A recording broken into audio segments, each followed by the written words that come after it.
In this video, how just 200 milliliters a day of this game-changing non-protein calorie supplement can dramatically improve your kidney function.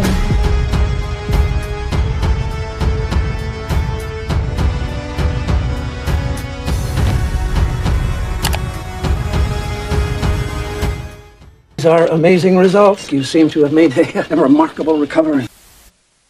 Catherine here, I'm a doctor of natural medicine, and today we talk about the number one most crucial step toward better kidney health: reducing protein intake. And here's where this innovative supplement comes in. It's designed to make your diet work. According to the latest study on this topic, this supplement addresses what's probably the biggest challenges of the renal diet. We will see how it does this in a moment, but first, I want to share something truly inspiring. Let me read a comment from one of you. I have been on a plant-based for a year now and supplementing B12, CoQ10, and my GFR has increased from 30 last year. Now, it's back at 69. Now, this is from one of my followers here on Double Okini. Her name is Cecil Rodriguez. So first of all, thank you very much, Cecil, for sharing your story with us, and huge congratulations on your improvement. We keep fighting. You more than doubled your kidney function, and if that wasn't already amazing enough, you're now back in stage 2 of kidney disease with your GFR in the normal range. Absolutely phenomenal. How did she achieve this transformation, you ask? Well, I believe she's been following me here for a while, and I'm not just saying this because she's one of the regulars in my comment section. Also because she knows very well what she's doing. In fact, she is not just managing her protein intake with the plant-based diet. She also went one step farther, and she started to take supplements such as vitamin B12 and CoQ10. Why is that important, you ask? Because these supplements are really helpful in managing some of the risk associated both with CKD and with a low protein diet in particular. So this is what I want to talk about today: how to make a low protein diet work without risks. Because balancing your protein intake isn't just important, it can be a game changer for CKD. But to do it safely, you need a strategy to reduce protein without letting the lack of protein harm your health. How do we do this, you ask? Well, this is what this study titled "Proteins Can't Live With Them, Can't Live Without Them." Literally. Just found out. Okay, that's not the actual title of the study, though won't that make for a bestseller? I mean, protein and your kidneys, an impossible romance better than Romeo and Juliet. But instead, they titled it "Effects of a Low-Protein Nutritional Formula with Dietary Counseling in Older Adults with Chronic Kidney Disease Stages 3 to 5, a randomized controlled trial." Wow! Catchy, right? Rolls off the tongue like a brick. And if you are still awake after reading this title, I will tell you immediately that despite the title, this very recent study is extremely interesting for us because reducing protein intake is a must for people with kidney disease. No doubt about it. Ask Cecil, ask the many other subscribers that improved. They are all following a renal diet that limits protein one way or another. In fact, in many cases, once you drastically cut most sources of animal protein from your diet, you can start to improve. You know, foods including meat, such as pork, beef, chicken, turkey, and duck, but also eggs, fish, and dairy products such as milk, yogurt, and cheese. Once these are gone, your kidneys are going to be better. But, of course, removing protein from the diet comes with a risk: malnutrition, which is bad. This happens when the body breaking down muscles and other tissues to get the protein it needs. A lot of people are worried about this. Will I lose my muscles if I stop eating protein? They ask. Don't I need protein to survive? They ask. And of course, these concerns are perfectly legit. For once, losing muscle mass doesn't just mean losing strength. It also means losing bone density and a higher risk for unwanted outcomes, such as an increased risk for loss of life. So yeah, you need a certain amount of protein in order to survive. You really can't survive without it. It's back to ribeye steak with butter as a side dish then? Well, no. I mean, unless you want your kidneys sending you hate mail, probably ribeye is not the best idea. Trust me, internal organs can hold a grudge. So, is this an impossible problem? Are people with kidney disease asked to choose between their kidney health and their whole body health? Well, not really. Actually, the aim of the studies we are going to look at today is proving the exact opposite. That CKD patients can stave off malnutrition by actually decreasing the percentage of calories they get from protein. Yes, science is very clear on this. Most CKD patients eat too much protein, not too little, even when following a renal diet. And guys, this is actually a good thing. Yes, it turns out we're all overachievers in the protein department. If only that enthusiasm's transferred to exercising daily. Anyway, the goal of the study we are looking at today is finding ways for CKD patients to consume less protein and still avoid the risk of malnutrition. There are various strategies that could be adopted, including the innovative supplements that were used in this study. So let's take a look at the supplement. They call this a non-protein calorie supplement. So the question is, what supplements can be used to avoid malnutrition and protect kidney function? There are actually 3 main ways to achieve this goal, and all of them have worked in medical literature. So yeah, 3 ways like a trilogy. Think of it as the Lord of the Kidneys, but with fewer elves and more lab results. Let's start with the supplement used in the most recent study. So the aim of this study was finding a way to avoid malnutrition in older adults with CKD in all the stages. Remember what I was saying about loss of muscle mass? Yeah, that's called malnutrition. So in this study, the goal was making sure even the most frail kidney patients were not losing muscle mass when following a low-protein, plant-based renal diet. So they divided the candidates in 2 groups: the test subjects, those taking the supplement, and the control group, those not taking the supplement. Now, this is important. Both the test subjects and the control group were on a low-protein diet. This is a very recent study, less than a year old, and what this means is that all the patients were already following a renal diet, alright?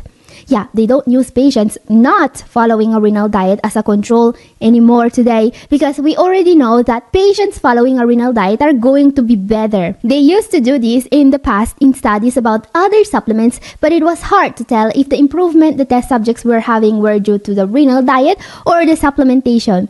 So in this study, everyone was on the same culinary adventure, exploring the exciting world of steamed vegetables and, well, more steamed vegetables. The only difference was the supplement that test subjects only were taking. This is called Fresubin Renal, and it's a very simple supplement. It's calories in liquid form with very little protein.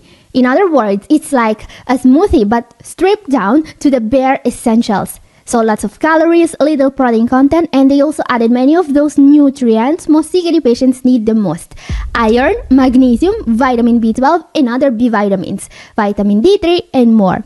But is this gonna work, you ask? Is adding 200 milliliters or 400 calories that are almost protein-free but contain vitamins, fats, and carbs really going to save CKD patients from dialysis and to decrease their risk of loss of life? Well, yes, as this study proves, with the right patient, it can.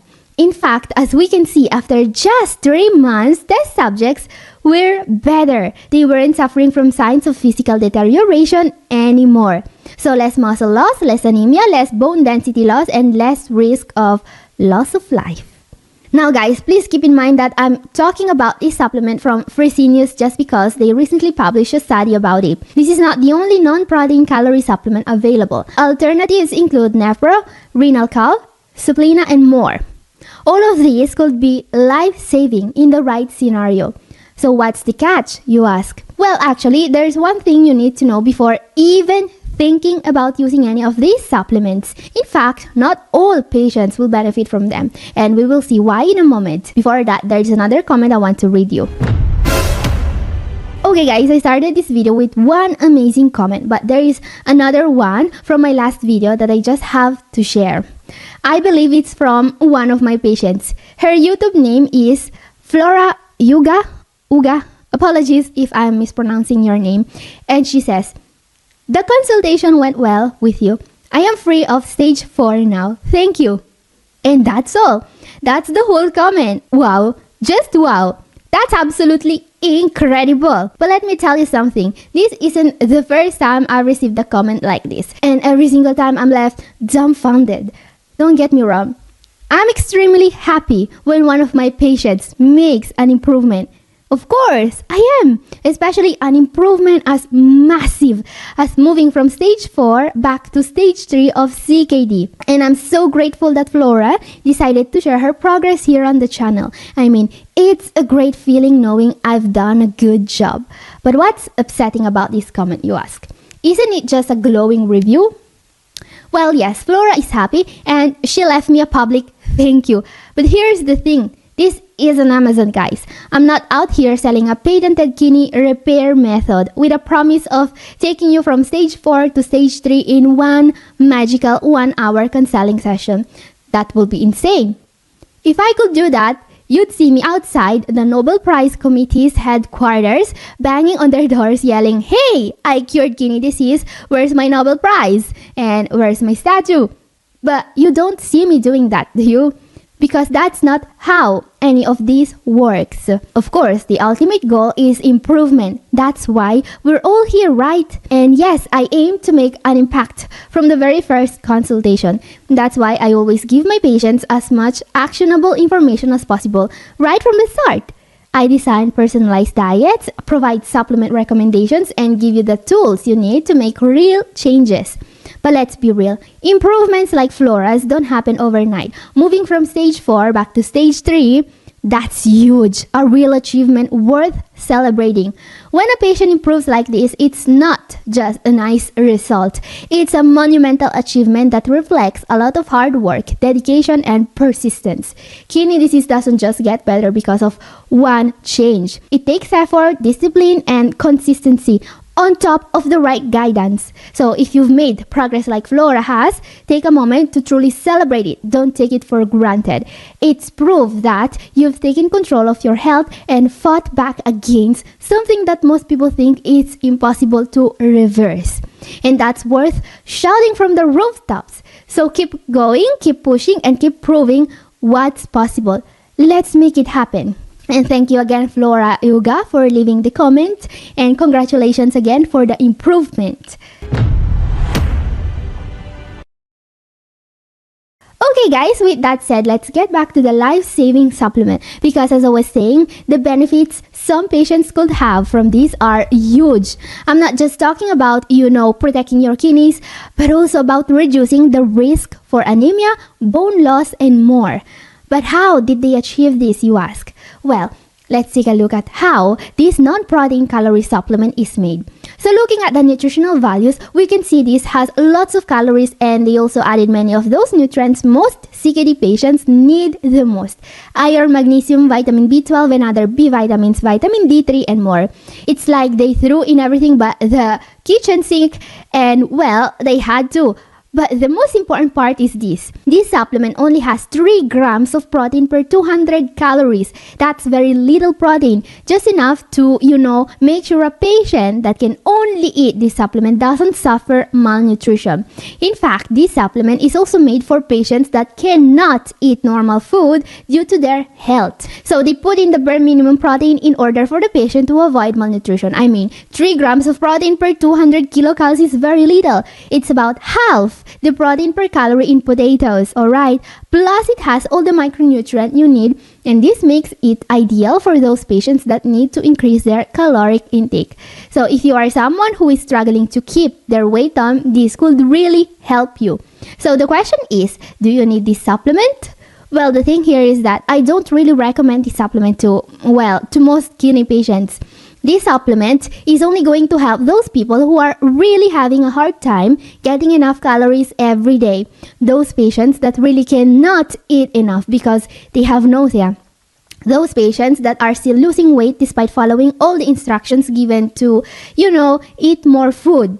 But on the other hand, if you have diabetes or if you need to lose weight, this supplement is not for you because of all the liquid calories it contains.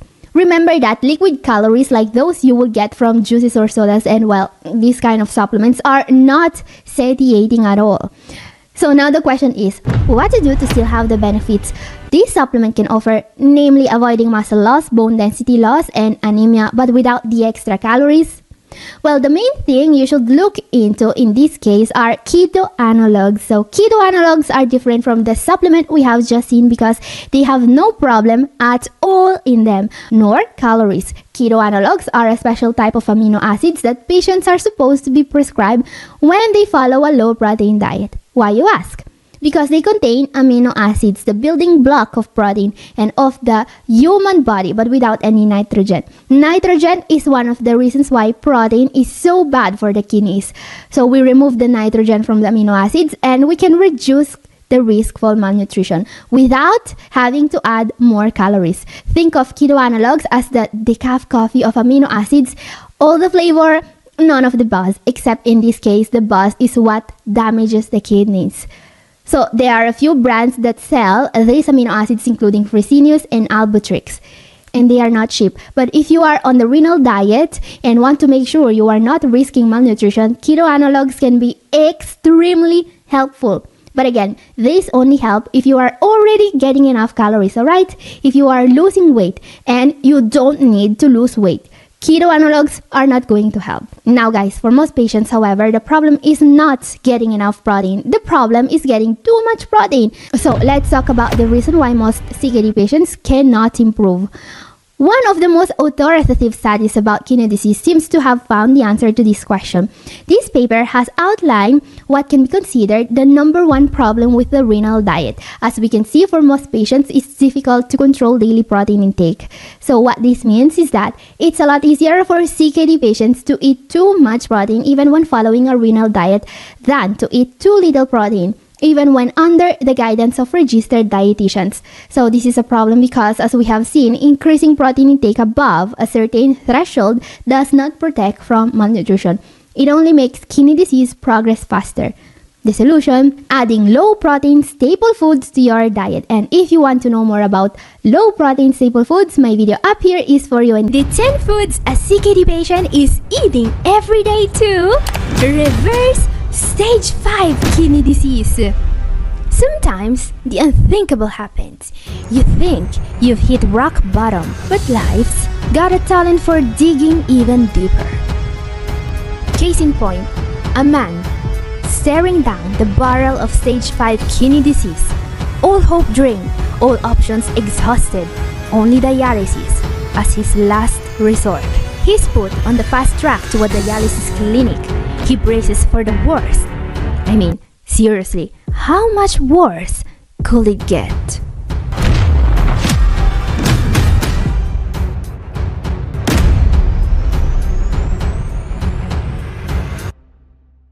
Okay, but the universe loves a plot twist, doesn't it?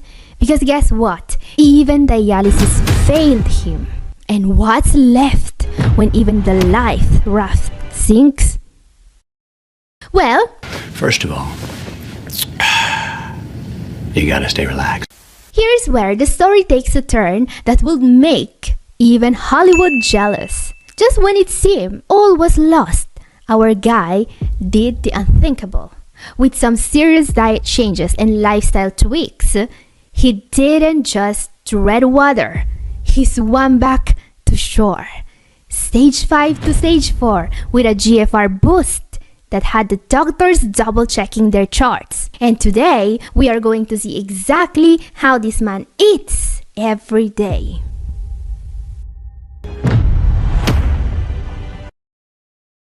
Catherine here, I'm a doctor in natural medicine, and I've been helping people with CKD improving for more than a decade. Today, we're going to focus on what really works for every single CKD patient, the low-protein diet. Now guys, the intro of this video is all about the case study published on a peer-reviewed medical journal, the World Journal of Nephrology and Urology. The patient, an 81-year-old, successfully avoided dialysis, mostly with a strict low-protein diet, and there's really a lot we can learn from his story. So let's cut to the chase. Let's see the food this man eats to to keep the dialysis machine at bay.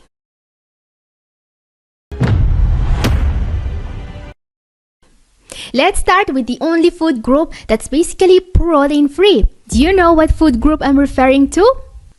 It's fruit. Yes, you heard that right. Fruit. Next time you're staring into the fridge wondering what the heck you can eat without sabotaging your kidneys, just grab some fruit. Want some examples? Well, if you're looking to add some flair, vitamins and antioxidants to your diet but without protein, look no farther than the mighty mango. Mangoes are like nature's candy, but don't let the sweetness fool you. These bad boys are packed with benefits, and some folks shy away from mangoes because of the sweetness of these fruits, but that's just nonsense. Mangoes are actually linked to improved insulin resistance. Mango are in fact loaded with fiber and pectin, which are fantastic for controlling cholesterol and blood sugar levels. Plus, they're swimming in polyphenols, including mangifrin, the super antioxidant that's linked to less diabetes and kidney disease risk. Okay, another underrated food for the renal diet, the avocado. If you're looking to keep your carb intake low, avocado is your best friend. This green wonder is bursting with vitamin C, E, K, and B6, plus a ton of other nutrients you can't even pronounce but definitely need. Avocados are like the overachievers of the fruit world, rich in antioxidants and anti-inflammatory compounds. They're here to protect your kidneys from oxidative damage. Oh, and they've got more healthy fats and fiber than a health nuts Instagram feed. And by the way, these fruits are super low in protein. And that's even more important. There's only one diet that has been proven effective in all the stages of CKD to slow down or even stop the progression of the disease. A plant-based diet that's rich in vitamins and antioxidants but low in protein, sodium, and phosphorus. Yep, that's the secret sauce that saved this man from dialysis. So if you want to beat CKD, take note. You're not just what you eat, you're also what you don't eat. But variety is not just the spice of life, it's the backbone of a renal diet that works. So let's see some underrated fruit choices, maybe something exotic. This is a pitaya, or dragon fruit, as the cool kids call it. This fruit is native to Central America but also grown in Vietnam, Australia, and Thailand. And this is an incredibly nutritious superfood, so rich in antioxidants that it has been proven to lower the risk for heart disease and hypertension. And yeah, it might be tough to find, but if you just stumble across one at the Asian market, grab it like your kidneys depend on it. Okay, I'm exaggerating here, but just a little bit. Not many people know this, but the pitaya isn't just pretty to look at. It's one of the few fruits that actually contain iron. Yes, you heard that right, iron. And let's be real, if there is one mineral CKD patients need more of, it's iron. But wait, there is more. Pitaya also boasts more magnesium than most fruits, so it's like a 2-for-1 deal. Keep that in mind the next time you're strolling through the exotic fruit section. Okay guys, of course, this patient isn't eating just fruit. We will also see some staple foods in a moment. Before that, I know what some of you guys are going to ask. But Catherine, I'm already following a vegetarian diet. How is this man's diet any different? So, if you're already a vegetarian, how is this diet any different from yours?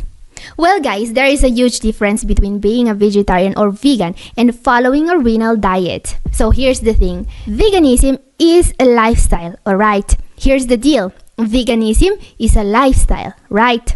Some people do it because of their culture, others to save the animals, to protect the environment, or maybe just to fit into that hemp sweater they bought at the farmer's market. And I'm not gonna judge, but I'm not here to preach about saving the whales or hugging trees, alright? This diet is all about saving your kidneys, not the planet. You all come to us young people for hope. How dare you? Yeah, I know, but it's a lot easier to care about the environment when you are young and healthy. In fact, on a plant-based renal diet, you might even sneak in some animal-based foods.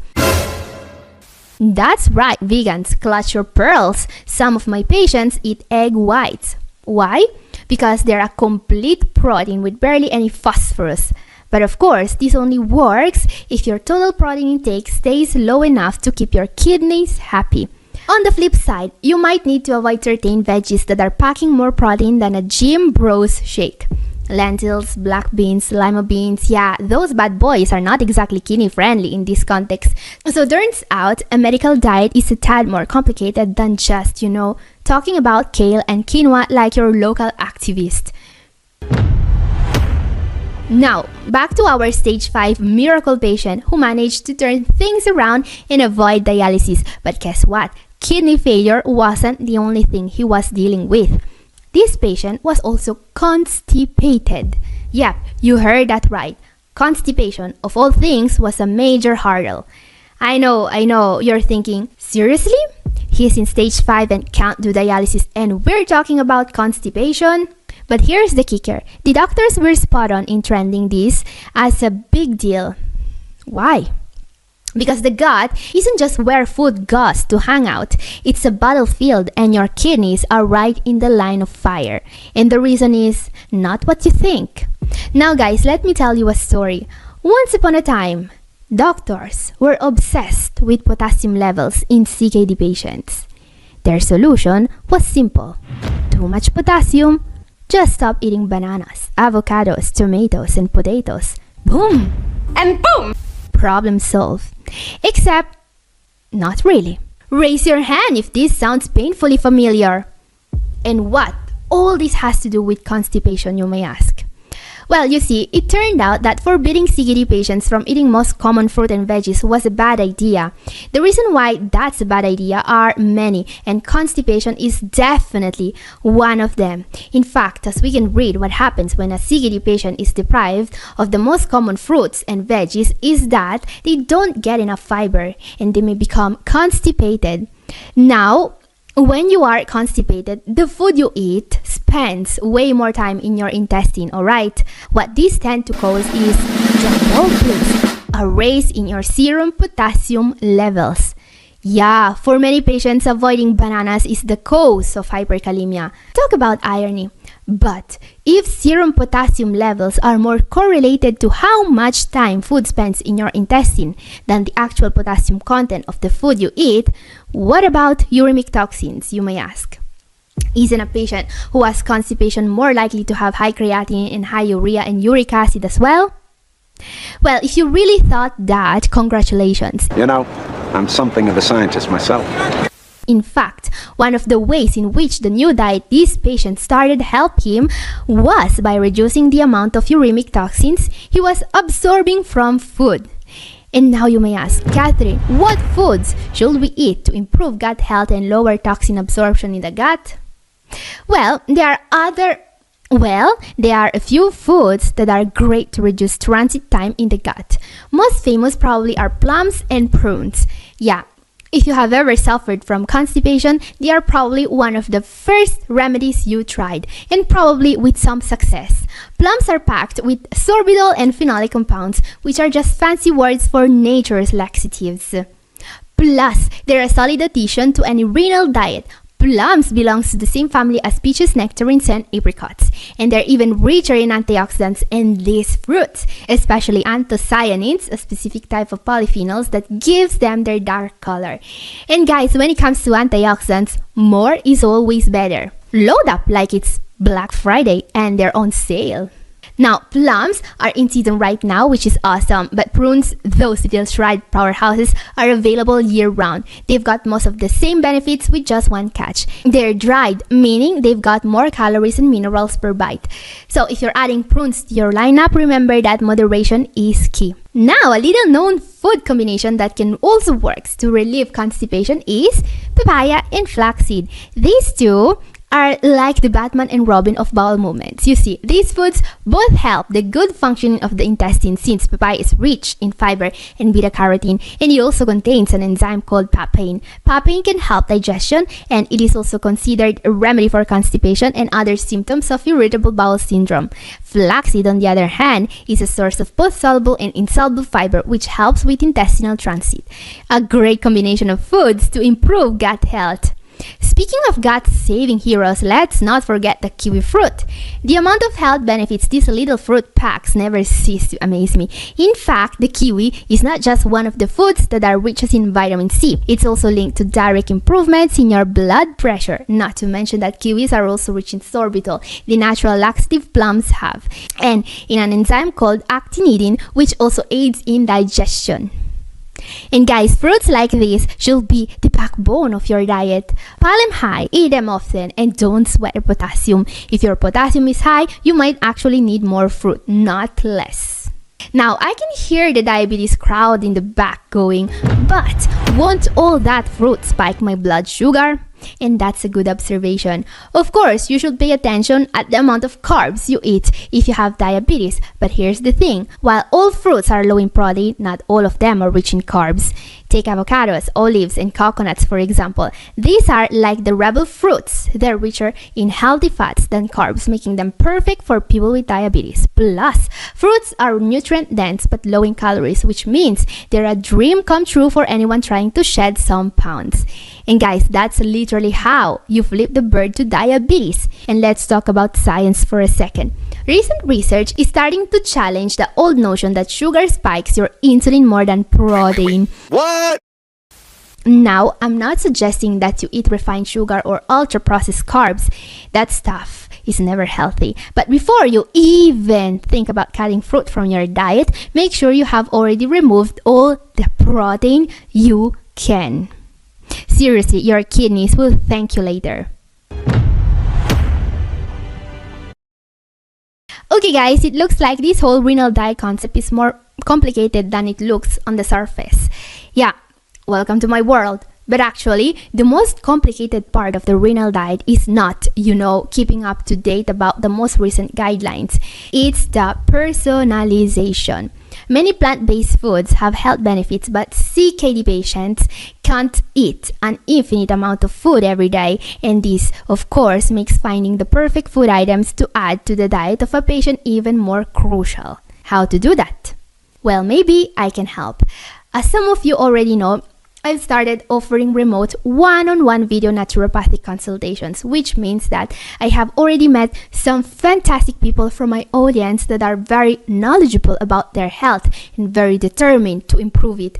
And from now on, they will be able to do that with my direct help as well. And I have also decided to free up more time in the upcoming weeks so that I will be able to help more of you guys with my work. So if your goal is protecting the health of your kidneys and you are tired of guessing what works for you and what doesn't, well, send an email to Catherine@newhopeforkidneypatients.com so we will be able to talk. You will also find a link in the description to contact me directly if you are interested. Okay guys, some more low protein food staples to take a look at. Because of course, even if limiting protein intake is one of the key factors in beating kidney disease, it's unlikely that a diet comprised of only fruit could work. So let's see what veggies are the lowest in protein, shall we? Starting with carrots. Okay, when it comes to the renal diet, few foods are as underrated as the humble carrot. Carrots are not just lower in protein than most other veggies. Carrots are alkaline, meaning that they protect your kidneys from excess acid in blood, a common issue for CKD patients. And they also have detoxifying benefits thanks to their high content of beta-carotene, the water-soluble vitamin A. If that wasn't enough to add carrots to your diet, a very recent study was able to link carrot consumption to lowered risk for high blood pressure. So yeah, if you think carrots are just for bunnies, your kidneys would like a word. Another food that's not recommended often enough, onions. These little tear jerkers are criminally underrated in the kidney world. Super low in protein, onions are a rich source of fiber and prebiotics which are necessary for optimal gut health. And people with kidney problems should be eating onions every day for a lot of And people with kidney problems should be eating onions every day for a lot of other reasons too. They're anti-inflammatory, they lower LDL cholesterol, that's the bad kind, And they're pretty much a kidney's dream vegetable. Oh, and that sulfur that makes you cry when you chop them? Turns out it's also a powerful detoxifier. And a food group that has almost zero protein, just like fruits, are mushrooms. Of course, the usual recommendation here are shiitake mushrooms as they rich in vitamin D, especially sun-dried shiitake mushrooms that are usually pretty easy to find since they are packaged. Now, shiitake mushrooms also help with cholesterol levels thanks to their erythadinin and beta-glucans content. But hey, don't stop at shiitake. Most mushrooms are welcome on the renal diet. So go ahead, get adventurous with whatever fresh fungi you can find at your local grocery store. Just don't try to pick them yourself unless you've got a mycology degree. And guys, if you want to know more about what foods you can eat and what you must avoid, my video up here is for you. And this is all for today. Thank you for watching. God bless you all. Bye-bye.